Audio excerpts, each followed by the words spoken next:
It's now. Welcome back. You're with us on Overdrive. The new generation Hyundai Verna does not come with a diesel option. In fact, it only comes with a 1.5-litre naturally aspirated petrol and a 1.5-litre turbo petrol unit. It also comes with level 2 ADAS features. Rohit has driven the 1.5-litre turbo variant. Here's his first impression.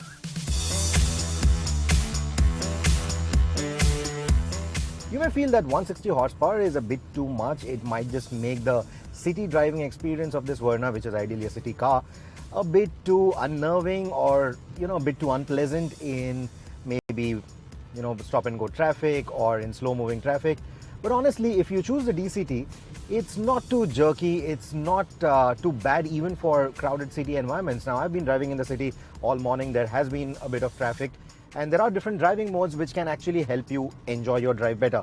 So using this little switch, you can toggle between the Eco, Normal and Sport modes. Normal is what I've found to be very nice. The Eco, it's a bit too dull for my liking. And Normal is where the DCT also performs quite well. It shifts up quite quickly. So in terms of fuel economy, it should be pretty decent. And when you're shifting to the highway, that's the way I did, you can either stick to Normal or you can even shift to Sport mode. It's raining pretty heavily as well. There was a curve in the road right now. My hands are barely on the steering just for safety's sake. The steering is moving on its own. The visibility conditions aren't too great, and still the ADAS is working as expected. This is the advantage of having a camera plus a radar. It's able to read the lane markings quite nicely even in these low visibility conditions, and it's able to maintain the lane properly. You also get adaptive cruise control, which out on the highway here is also working quite well even in these conditions. The cruise control is obviously the adaptive type. Now that you have ADAS level 2, you cannot turn off the adaptive bit, meaning that every time you engage cruise control, it will automatically adjust the speed of the vehicle or the set speed according to the vehicle in front of it. You can, however, make changes to the distance. You get 4 levels of adjustment for the distance, 1 being the least, 4 being the highest or the longest distance between yourself and the vehicle in front of you. You get 4 levels of adjustability. I am right now on distance level 3, which is safe for a highway speed of about 100 kilometers an hour. So, does this car feel like a 160 horsepower car?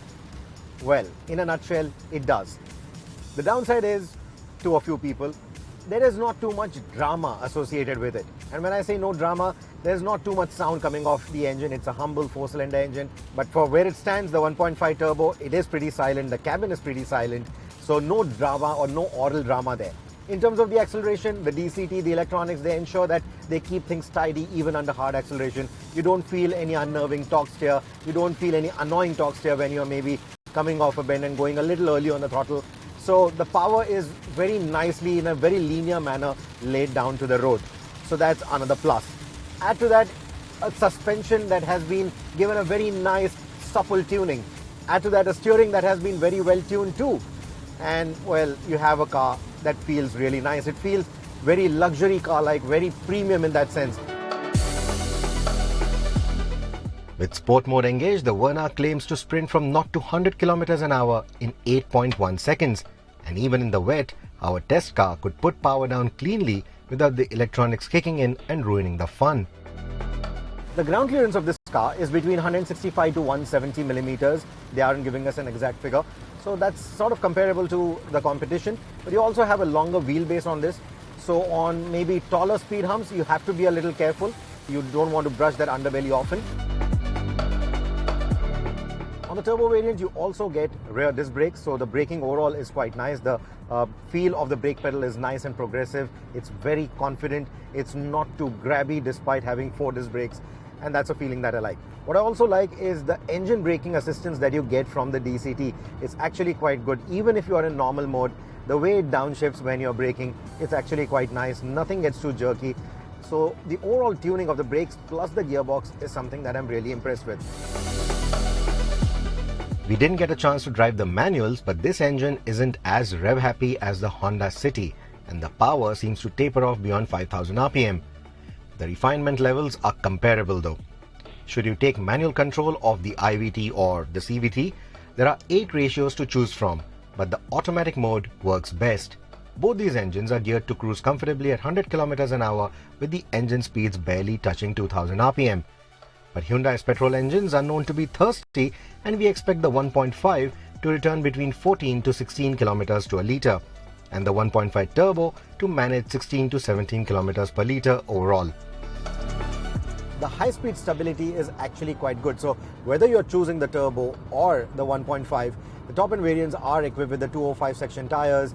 So overall high-speed stability with this kind of suspension setup, the broad tires, etc., is actually quite good. When you're inside the cabin, it's a far nicer experience than what you see from the outside, because with this low-end instrumentation and this slim and A-pillar, the visibility, the aperture that you get is excellent. Beautiful visibility. You get good cornering visibility as well. The wing mirrors, they're not too big.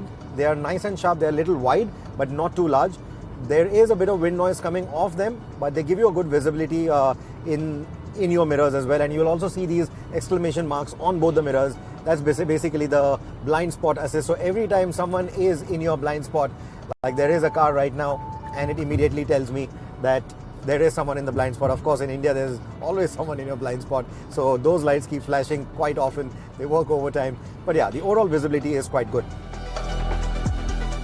Though the new Verna is a nice car to drive or be driven in, there's no doubt that many buyers in this price bracket will still gravitate towards the more practical options like the Creta. But those who still love sedans have a great alternative in the new Verna when compared to some already well-established options like the Slavia, the Virtus and the City. Hyundai hopes to double the sales of the Verna with the new model, targeting around 3,000 units a month. So is it game over for the competition? Not really. They all have their strengths. But the Verna is finally a spacious car now and has advanced safety features too, and continues to have superior creature comforts and class-leading power figures as well, all of which could help it surpass the competition. Well, I'm very curious to know what you think of the styling of the Hyundai Verna. Do you think it's very futuristic and you like it, or do you think it's a little over the top? Also, do you think the engine options are good enough to battle it out with the Honda City, Slavia or even the Virtus? Let us know in the comment section on our YouTube channel. We'll take a very quick break here on the show. But coming up on the other side, we'll tell you all about Joy Bike's new electric scooter, the Mi Horse.